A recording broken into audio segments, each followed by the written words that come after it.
ابل جو سړي درې طلاق شې تر کړي وو نو اجرې لچرالي ول مولي صدا سیم د خله بس یو بتوري وته و شزه ته چې شوته و یو ډیر بتوري دی وی وای اورا چې زه نو پرغه زې دی وای نن چې زه پښتنه رس کوم د داخل چې وسوم د درې طلاق ور کړي دي د داخل د دریم طلاق بیا طلاق توري وم پر ما به نور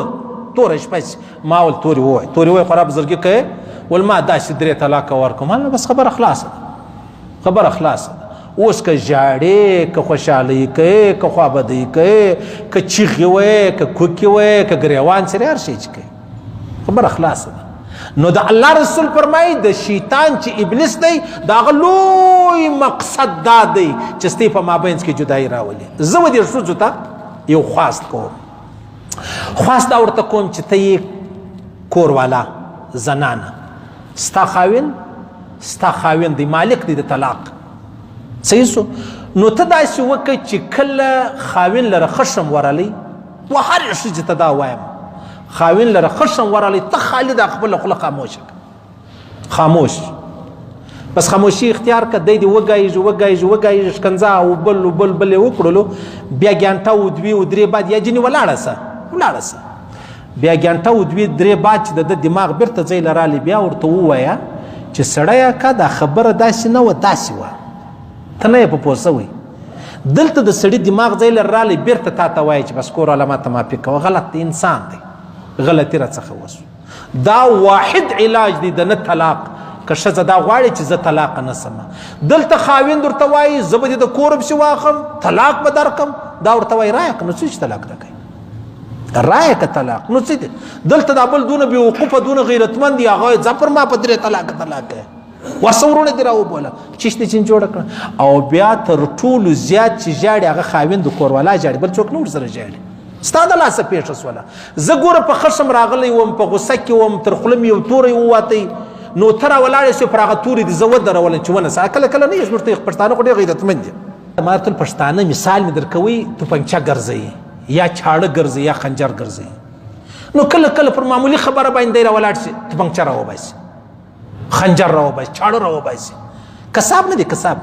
ته ورسه پر یو پاو غوښه به ستا ورسره دعوه سي د یو دونه چاړه در پسې راواخې هغه یې چې پلال کړي وه سړی یو پاو غوښې دا دونه چاړه څه پکې پر دونه غوښ خو سړی ولا که پر چا هغه د 100 روپۍ چپلکه راواخلي دا ته څه پکې نو خو پښتون دی غیرتمند دی چاړه یې راواخسته بیا څوک پر چا توپنچه راوکاږي زه الحمدلله ناخون کټ نه ګرځوم یو چاکو نه ګرځوم چې یاره انسان دی خامخه نه په هغه لوی رب به ټالیږي که بچاو شي ټیک د کنې په خپله توپنچه به خپله مري چې خلک یې هم راکوي ګولۍ هم ورسره راکوي لیسنس هم ورسره راکوي نیکو ما ته واره نه خوري نو دلته پښتانه چې دی هغه پر چا توپنچه راوکشي دی خو غیرتمند دی خو بیا په مشتو کې بیا هغه ډېر عزتمن یې چې څو مړې کړي وایي دا بدیداره دی څو بدې یې کړي دي د بدیداره زو دا دوژخي دی الله او رسول و دې ته دوژخي ویلی ته ما ته غټوې دی پر چا توپنچه راوکږه توپنچه چې راوکږي اوس خو دی توپنچې ته وتړل سولو او بل ورته وایي که رښتیا مور راوړې وې نو ونه څه ټک که رښتیا مور راوړې وې کنداریان وایي که رښتیا مور راوړې وې نو ونه څه وار وکړه اوس یې ورته وتړئ غریب دی نو که وار نه وکړي بېرته توپنچه په جیب کړي نو بده خبره نه ده نو دلته دا ښځه سړی و دې ته وتړي نو که رښتیا ونه سړی وې راکه طلاق راکه صحیح سلو نو دلته به دی نو ورته وایي چې سړی خو دې بې وقوفه چاړو خنجر و توپنچه یې پر نه څه راوکښل نو یې مور ته تړه دلته سړی دی بې وقوفه اوس یې د طلاق خبرې خولې له راغلي نو یې مور ته تړه صحیح سلو نو اوس چې کله یو سړی راولاړ سي ښځه په چا طلاقوي دا دغه شیطان دی شیطان مبارک الله څه ویل دی دا هم هغه سړی دی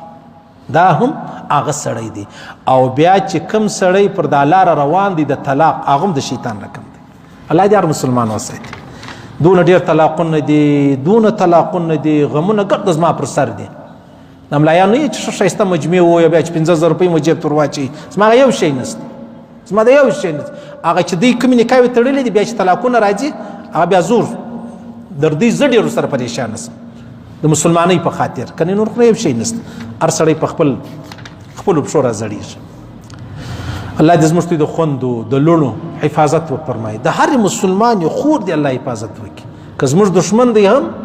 که زموږ دوست دی هم موږ دا نه غواړو.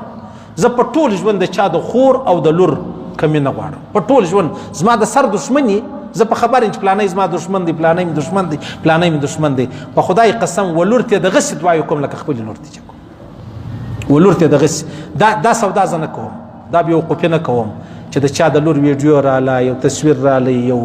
ریکارډینګ رالی، یو پلان دا زه نه. په ټول ژوند زما د سر دشمن قطعا نه کوم. زه د چا پر عزت باندې خپل سوداوي کیسې نه کوم، کاروبار نه کوم. ستا سره کوم په وسب راو در سره کوم، ستا لور،